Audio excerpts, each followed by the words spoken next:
were somewhere around Barstow, on the edge of the desert, when the drugs began to take hold. You're either in or you're out. Right now. I want to gamble.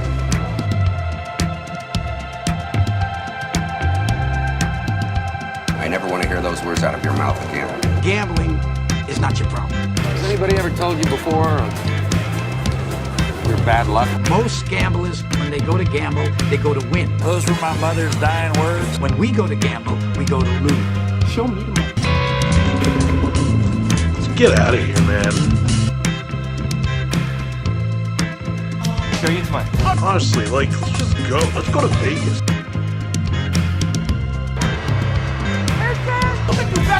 Jerry, I want you to say what you would mean it from my floor. Show me the money! It's the Sports Memory Vegas pregame show. Newman, what is up? 1 week down of bowl games. There's been some wild finishes, a few upsets, and you kind of seem like Nostradamus right now. 7-3 so far. How you feeling about the bowls? Pretty good.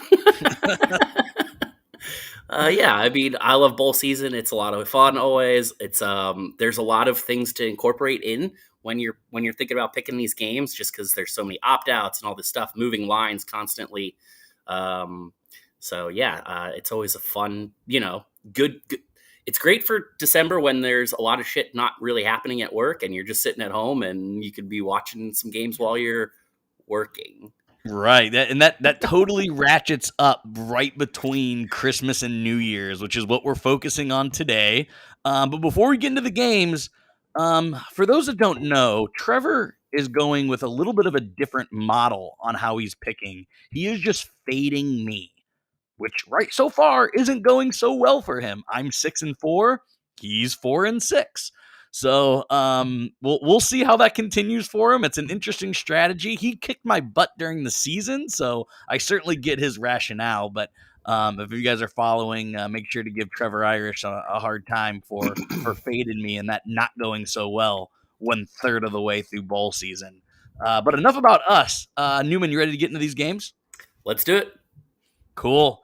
We are starting in the Frisco Bowl.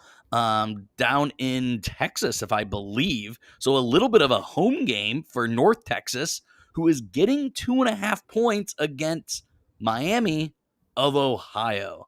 You and I are both on Miami on this one. Why are you making me look smart?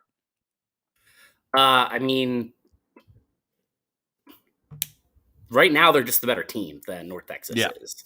Texas does have a really good running back that could do some damage, but you're right. Miami is totally the different team. They play in the better conference. And if anyone's listening, I am tailing the MAC. I live in MAC country, right here in the Hoosier State. So I am definitely pulling for the MAC, especially over North Texas, despite it being basically a home game. Yeah, so I mean, North Texas pulled off like an incredible upset over UTSA at the end of the regular season there, and that's kind of how they got to this point. They had struggled earlier in the season. I just kind of expect Miami. They've been the better team all year, and them to kind of impose their will a little bit. But it's only a 2.5 point line, which is, if North Texas was getting a few more points, maybe I'd consider them. But that's not enough. Tail the MAC. Let's jump into your home state, the Union Home Mortgage Gasparilla Bowl. Nobody loves Gasparilla more than you, Newman. So tell me about this Florida matchup of Central Florida versus Florida. Florida getting 7 points. Yeah, so I mean, UCF, obviously Dylan Gabriel hasn't been playing in a long time, and he was a key element to their offense, their quarterback. He's transferring now to UCLA. So, and then Florida is, they've at least got Anthony Richardson. They seem to play much better the last week against Florida State than they had in other games. This is still little brother to them, UCF. So I expect their players to be somewhat motivated still for this game. And because of that, they're a much better team. I don't know that UCF's really going to be able to do a whole lot. I mean, UF has the better players, and normally in these games, you don't really need to overanalyze it any more than that. But let's jump over to Hawaii. One that I'm picking more for fun than I'm picking because I actually think it's going to happen. We have the Easy Post Hawaii Bowl, Memphis at Hawaii. Hawaii giving points here, which is a little crazy. Tell us why your second team Memphis is going to pull this off. Yeah, so here's the thing about Hawaii. They have their head coach. News came out about him in regards to their two best players transferred away. I think there was their quarterback and their running back because they didn't want to play for him anymore. And then also multiple other players have come out and said, that they their head coach made them want to quit football. He's a former Pitt head coach, your buddy. No, not Paul Chris, but Todd Grantham. Todd Graham. Yeah, Todd Graham. Todd Graham. Yeah. So, the players don't like him. They don't want to be here. They don't want to be playing in this game, regardless of it is at home for them. It is a far way for Memphis to travel, but I will take Memphis in regards to this game. You've got it as plus 8.5. Is that correct? It is plus 8.5. Yeah. So Hawaii is getting 8.5 points. That's one reason I like it. Another reason, I think they rally around the coach situation, not for the coach, but for them. And again, overall, if I'm really going to, players want a coach fired, they don't rally and win a game for him. That's not how that works. The way it works in my head. There's going to be a lot of points scored in this game, guys. If you have any reason to watch this game, there's going to be a ton of points. Let's move to the Tax Act Camilla Bowl with Georgia State, Ball State, another MAC team getting points. Tell me why this MAC team is going to lose because you have Georgia State covering. Georgia State's pretty good. They play in a better conference. You didn't. You didn't just say the better conference. Yes, they do. They play in a better conference. They have more of the Georgia boys, more talent around their team. Ball State, we came in real high on them this year because they returned a bunch of guys. 22 starters. And how did that work out for them? Not very well. No. So, in my opinion, the Georgia State, the style offense they're going to run here is probably going to mess up Ball State a little bit. Plus, their quarterback's pretty athletic. I expect Georgia State to kind of be able to do whatever they want in this game. Yeah, I thought Georgia State would be favored by more, but again, I'm tailing the MAC, despite what your analyst said fade the MAC. I've never hated an analyst more. Let's jump to one of the more fun bowls that seems to always have a really good matchup every year. The Quick Lane Bowl. That bowl's been around forever. It's actually got quite a bit of history. We got another MAC team. It's really that bad of a conference, Newman, when you have this many bowl teams. I'm just saying. Western Michigan getting 6.5 at Nevada. Do you want to kind of update the listeners on why Nevada is giving them up almost a touchdown? Yeah, so their head coach, Jay Norvell, has taken the Colorado State job, so he's gone. And then their starting quarterback, Carson Strong, who is an NFL caliber player, is not going to play in this game. Neither is their NFL caliber tight end. So, their two best players on offense are both not going to be there for this game, and then their head coach. So this is a team that's kind of in flux. That is kind of why the line has shifted this way towards Western Michigan, and I expect Western Michigan to be able to win this game and cover that 6.5 points. If we're following transitive properties, the ACC champs, Pitt Panthers, that we'll talk about next week, got beat by Western Michigan. So, Western Michigan plays in the MAC is better than the ACC. That was one, a weird game, but two, also very early in the season for Pitt before they kind of figured out what they were doing. I bet if they played that game over, the score would be much different. Jump to the Military Bowl, another ACC team getting 3 points against East Carolina. I love the Pirates.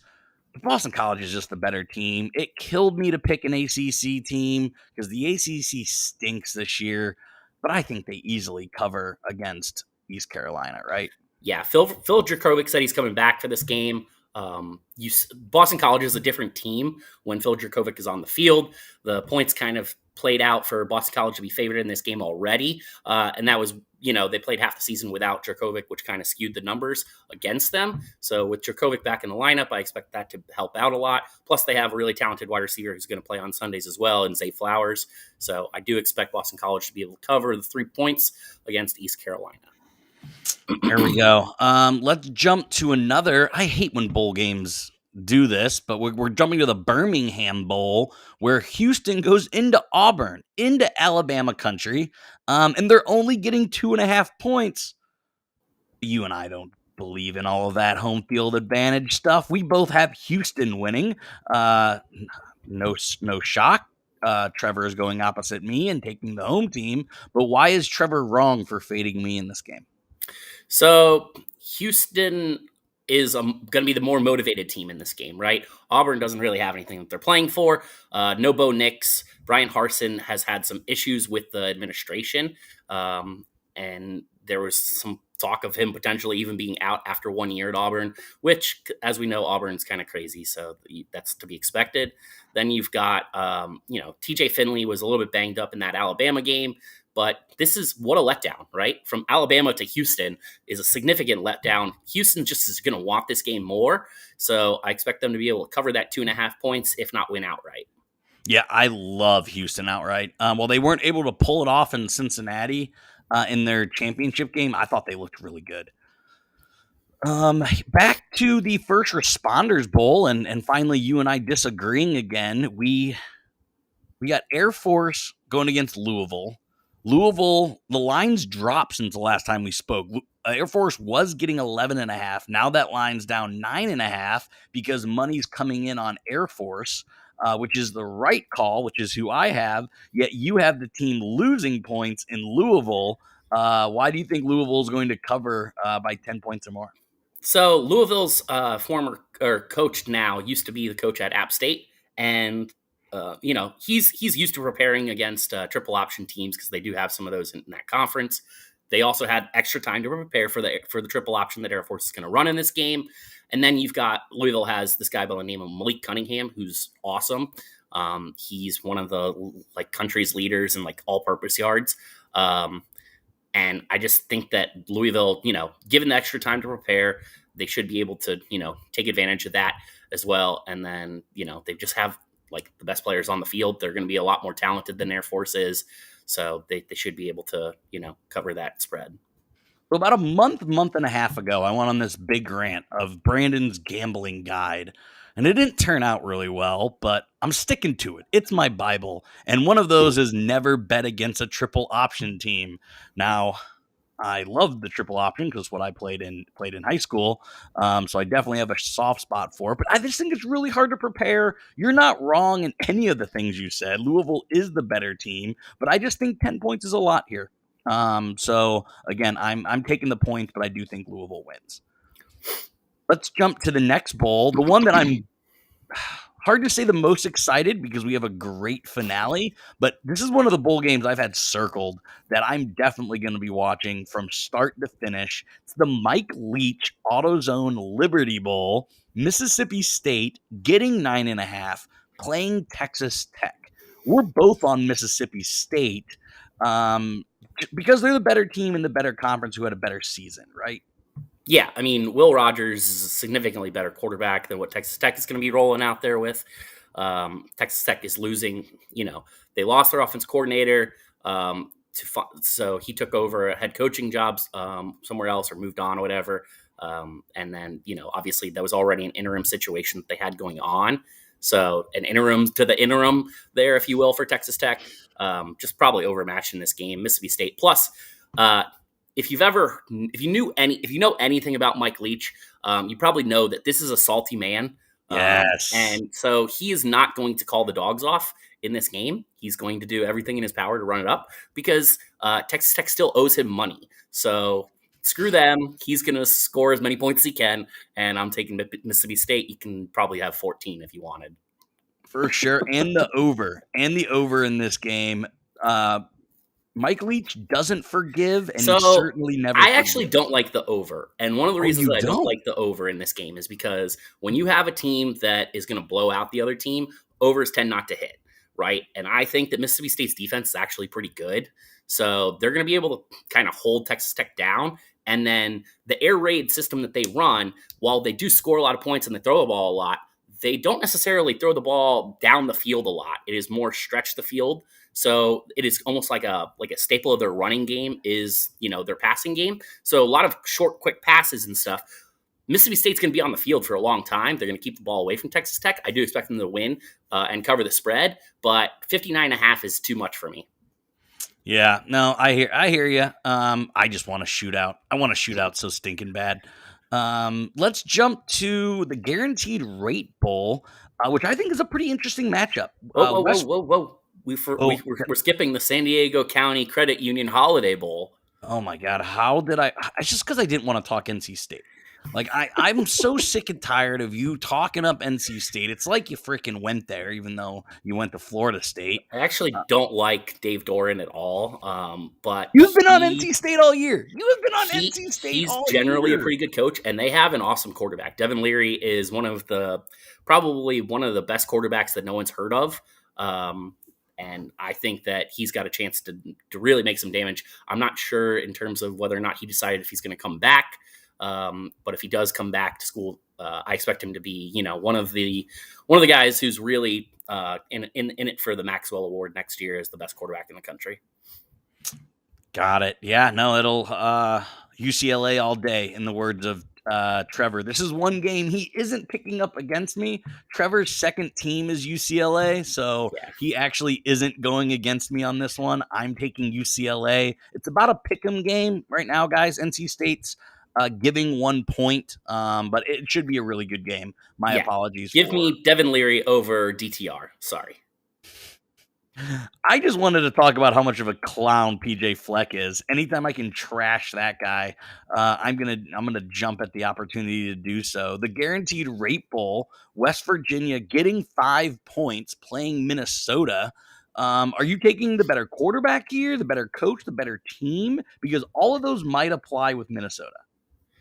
Yeah, I'm taking Minnesota. I think that they typically are the better team. I think they're getting their running back in this game. They should be able to kind of impose their will a little bit. I don't know about that. Yeah. Maybe. I think I saw something that said that they were getting him back against West Virginia. West Virginia, just to me, I don't know. They're a very confusing team. They can stick in it with some other teams. Their defense plays better, and then other times their offense does not play so great. And just the inconsistency there, I don't particularly like. So I'm going to take Minnesota. I saw what they did to Wisconsin toward the end of the season there, and Wisconsin has a significantly better defense than West Virginia. So I expect Minnesota to be able to kind of pull off something similar there. And I'll give you that 5 points. There we go. West Virginia, they've never lost a bowl game under their current coach. But have they played one? They're 4-0. Troy Brown has not been there for 4 years. Well, they must have won their last bowl. My notes say they've won. They're 4-0. So they've had a nice bowl run. I'll just put it. There's a lot of guys that have won bowl games, and I'm never betting for the clown that is row the boat. Screw that guy. Let's go to the Wasabi Fenway Bowl. For some reason, I don't see sushi being a big hit in Boston, but here we are anyway. SMU playing Virginia. Boston loves their sushi, man. They're on water, dude. Yeah, I don't know. I just don't see Bostonians crushing sushi. I could be wrong, but I also don't like Bostonians. So there seems to be a theme here. But SMU playing Virginia. Virginia getting 2 points. We're all on you. You and I are on UVA, and Trevor is fading SMU per usual. Virginia's just the better team, right? Yeah, they're a better team. They have, a guy who is one of the better quarterbacks in the country in Brennan Armstrong. And then SMU's also got a new head coach. Like their old coach left to take the TCU job. So, that and all that kind of stuff just throws some flux into this. And I don't expect them to play great. Whereas Virginia, they do have a new head coach as well. With Tony Elliott taking that head coaching job. But I do kind of just think that they've got a little bit more consistency of what's going on for them, and they have the better quarterback. So, yep, no, agreed. But 71 points is a big over, Dude. and I think that you probably should take the under on that because that's so big. 70. Anytime you have a 7 in front of there, I love overs. The saying for the show is never bet the under, but you should probably take the under in that game. Let's move to the new Era Pinstripe Bowl, which is down in New York City. I've actually been to this bowl game. It was freezing cold, and Indiana lost in overtime against Duke. It was brutal. But this is another Big Ten team against an ACC team. They normally square up. Maryland playing Virginia Tech, yet somehow Maryland is getting 3.5. Is this the biggest lock of bowl season? Maryland is getting or giving? Giving 3.5 points. Yeah. They're the favorite. Yeah. The biggest. Yeah, I'm taking Virginia Tech. Maryland's awful. The last, 4 weeks of the season or something like that, I don't think they even came within 21 points of an opponent. So they just regularly get smashed. And Virginia Tech, even despite, their quarterback deciding to transfer, still think they're going to be able to kind of do whatever they want there. Yep. No, I agree. Maryland has no defense. Like, literally, they can't stop a soul. Virginia Tech is going to dominate this game. This is a money line play all the way. Maryland also had a bunch of really highly recruited players that they had over the last couple of years all decide they're going to transfer out. So that's because Loxley's a joke. Yeah. There's going to be a reset at the Maryland program.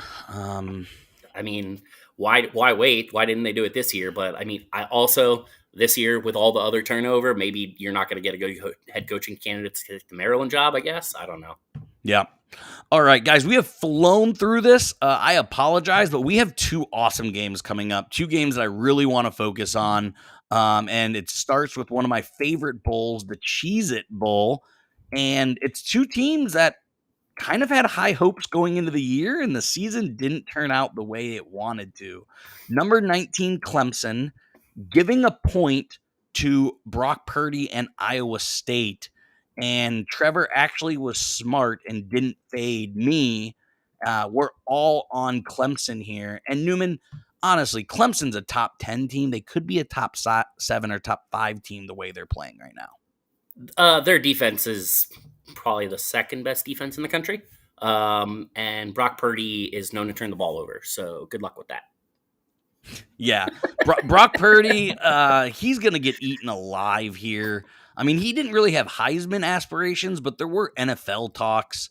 Those are down the drain. And after this game, he'll be lucky to play in the AFL or the Canadian League. Another thing about Iowa State teams is that for some reason, Matt Campbell, as good as he is at so many things, he's really bad when it comes to special teams. All of his teams tend to suck on special teams. They always get burnt in those. And it's bowl season. Dabo really likes to run a lot of trick plays. So don't be surprised if we don't see some of those, including maybe a special teams trick play here or there. And, that kind of leading to more points in Clemson's favor. Are you interested at all to see how kind of the offense and defense is called in this game? Not really. I expect so Dabo did 2 internal promotions. I expect for the most part the things to stay fairly the same. And if Iowa State doesn't throw something really particular at them, I don't know how they're gonna be able to really affect them. Iowa State's defensive coordinator did give Clemson some tips in terms and stuff, and Brent Venables took that information to kind of reconfigure Clemson's defense a few years back. So they should be pretty familiar with playing against it, and that should lead to them being able to score plenty of points because they practice against that defense a lot. Yeah. I want this game to be good, but honestly, Iowa State was overrated last year. They were overrated coming into this year. I think this is a bloodbath. Vegas clearly thinks this is going to be close. They would put it at -1, but man, I honestly think Clemson may win by 7 to 10 points, if not more, if Clemson had any sort of offense.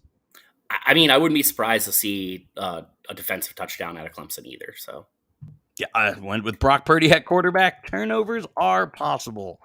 Let's jump. Okay, so the first big bowl, guys. We've covered all the bowls, and there has been some good matchups, and there definitely are going to be good games. But like, we're starting to get to the meat of bowl season. Some of these games are starting to be really, really fun, and it starts in the Valero Alamo Bowl with number 14 Oregon against number 16 Oklahoma. Both coaches have left. And they're both two talented teams, but in my opinion, Newman, two teams kind of going in different directions. I honestly think that Oregon's got a really talented roster, but they're not going to have their best player. Kayvon Thibodeau said he's opting out of this game. Obviously, they're not going to have most of their coaching staff in place there. So, that's going to lead to a lot of things. Who knows? Maybe Mario Cristobal there means that they'll actually open up the offense. But Oklahoma, a lot of their coaches and stuff like that obviously are leaving to go with Lincoln Riley. But this is one of those where they're just more talented. I think that they have the better quarterback situation, and because of that, I am taking Oklahoma. It's also a closer game for them. Alamo, Texas there. San Antonio, pretty close to Oklahoma, not very close to Oregon. No, not quite. I think Oklahoma, for all the things that you said, I don't really buy in much to the home field, even though, yes, Texas is a lot closer to Oklahoma than Oregon is. But I think Oklahoma wins this, but I do think this is going to be a really good game.